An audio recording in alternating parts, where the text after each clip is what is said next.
Pemirsa, pemerintah berencana menaikkan iuran BPJS Kesehatan pada 1 Januari 2020 mendatang. Kenaikan iuran ini menuai polemik di masyarakat karena dianggap memberatkan kelompok tidak mampu.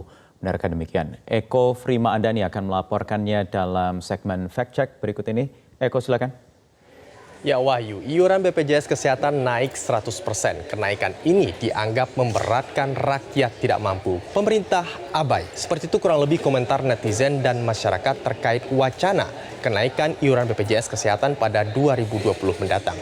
Pertanyaannya, benarkah kenaikan ini memberatkan masyarakat? Mari kita ulas. Ya, ini adalah rincian iuran BPJS Kesehatan per 1 Januari 2020. Ada dua kategori. Ini adalah penerima bantuan iuran yang berasal dari pusat dan juga daerah.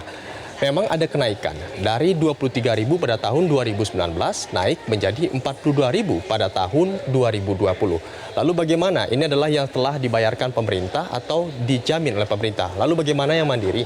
Ada beberapa kelas, ada kelas 1, kelas 2 dan juga kelas 3.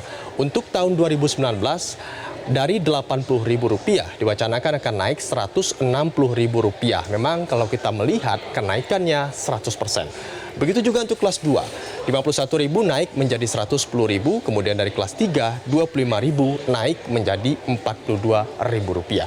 Wakil Menteri Keuangan Mardiasmo mengatakan kenaikan iuran BPJS Kesehatan ini merupakan pilihan terakhir yang ditempuh pemerintah setelah adanya upaya perbaikan manajemen dan juga sinergisitas dengan Pemda.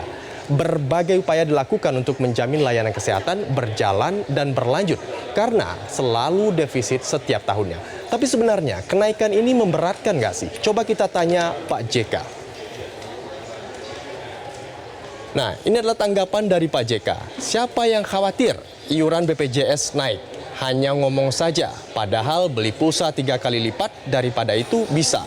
Beli rokok lebih dari itu bisa. Jadi kenapa iuran BPJS naik diprotes? Wah, hati-hati nih Pak JK, nanti diserang netizen. Tapi masa sih Pak, iuran BPJS Kesehatan lebih murah dari harga rokok dan kuota internet? Mari kita coba komparasikan dan kita cek faktanya dari pernyataan Pak JK ini.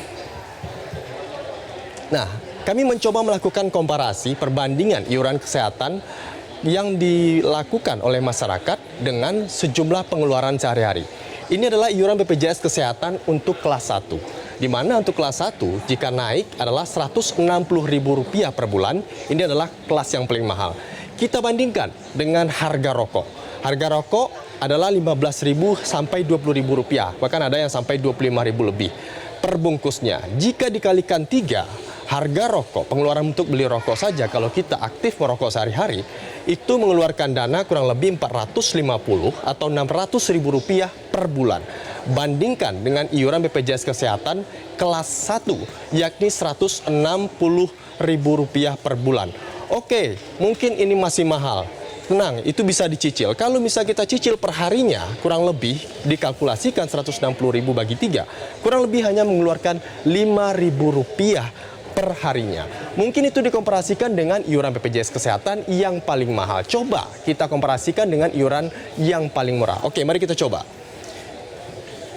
Iuran komparasi BPJS Kesehatan dengan pengeluaran yang paling murah. Salah satunya adalah iuran BPJS Kesehatan kelas 3.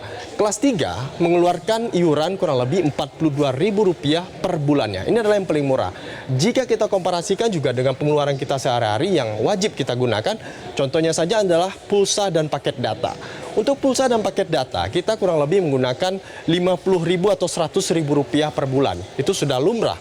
Atau kalau memang kita melihat iuran BPJS Kesehatan yang juga untuk kesehatan kita, bisa kita gunakan untuk dicicil perharinya. Kalau kita kalkulasi, jika dicicil perharinya hanya Rp1.400 per harinya. Masih untung Rp100 jika memang merasa berat mengeluarkan BPJS Kesehatan. Nah, seperti itu komparasinya. Jadi memang ada benarnya kata Pak JK tadi, kalau iuran BPJS Kesehatan ini lebih murah dari pengeluaran kita. Tapi Pak, kita benar-benar tidak mampu membayar iuran ini. Untuk makan saja susah, apalagi bayar iuran yang naiknya 100%. Jawabannya, yang naik ini adalah hanya untuk yang mampu.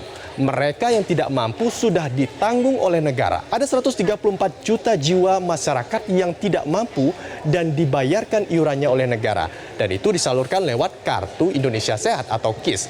Dan kategori mereka penerima KIS ini adalah masyarakat berpenghasilan rendah. Jadi kalau tidak perlu, jadi kita sebenarnya tidak perlu khawatir seharusnya karena tidak ada mereka yang tidak mampu dibebankan oleh iuran BPJS ini. Kemudian, jika kita melihat iuran ini yang jumlahnya naik 100%, sebenarnya tentu kita bertanya, apa sih manfaat jika kita bayar iuran BPJS ini? Nah, sekarang coba kita bandingkan manfaat menggunakan BPJS dengan iuran yang kita bayarkan ini.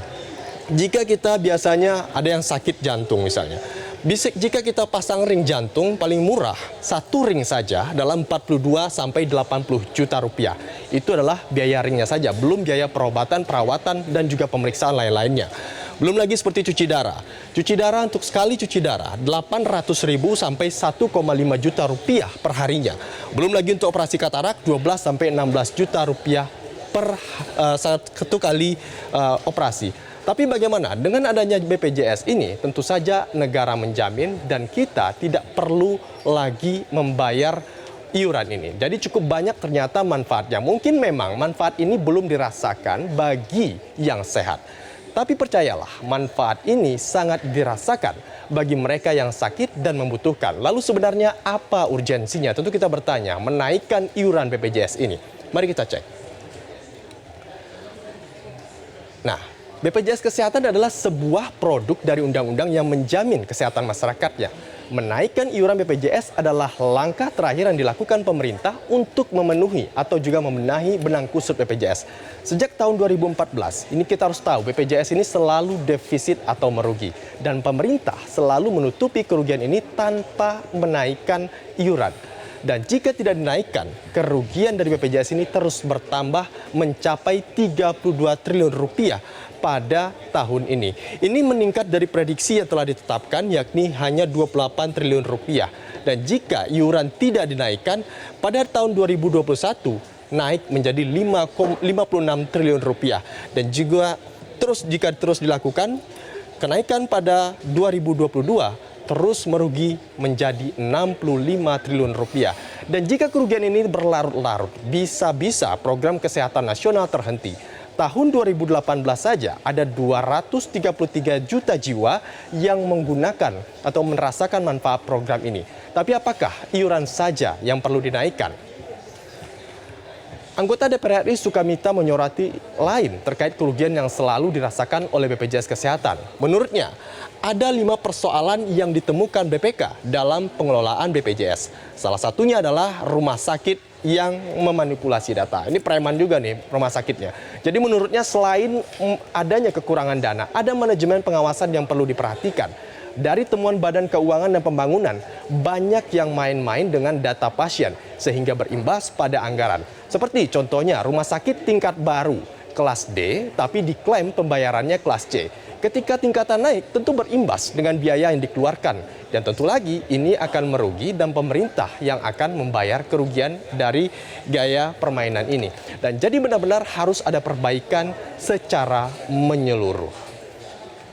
Jadi sebenarnya kompleks, tapi yang pasti kita semua sepakat jika sehat itu mahal. Dan kesehatan bukanlah hak untuk si kaya maupun hak untuk si miskin, tapi kesehatan adalah hak kita semua. Jadi jagalah kesehatan. Kembali ke Anda, Pak. Baik, terima kasih Eko Frima Andani atas pemaparannya dalam segmen Fact Check. Yes, salah satunya adalah rumah sakit yang memanipulasi data. Ini preman juga nih rumah sakitnya. Jadi menurutnya selain adanya kekurangan dana, ada manajemen pengawasan yang perlu diperhatikan. Dari temuan Badan Keuangan dan Pembangunan, banyak yang main-main dengan data pasien sehingga berimbas pada anggaran. Seperti contohnya rumah sakit tingkat baru, kelas D, tapi diklaim pembayarannya kelas C. Ketika tingkatan naik, tentu berimbas dengan biaya yang dikeluarkan. Dan tentu lagi ini akan merugi dan pemerintah yang akan membayar kerugian dari gaya permainan ini. Dan jadi benar-benar harus ada perbaikan secara menyeluruh. Jadi sebenarnya kompleks, tapi yang pasti kita semua sepakat jika sehat itu mahal. Dan kesehatan bukanlah hak untuk si kaya maupun hak untuk si miskin, tapi kesehatan adalah hak kita semua. Jadi jagalah kesehatan. Kembali ke Anda, Wahyu. Baik, terima kasih Eko Frima Andani atas pemaparannya dalam segmen Fact Check.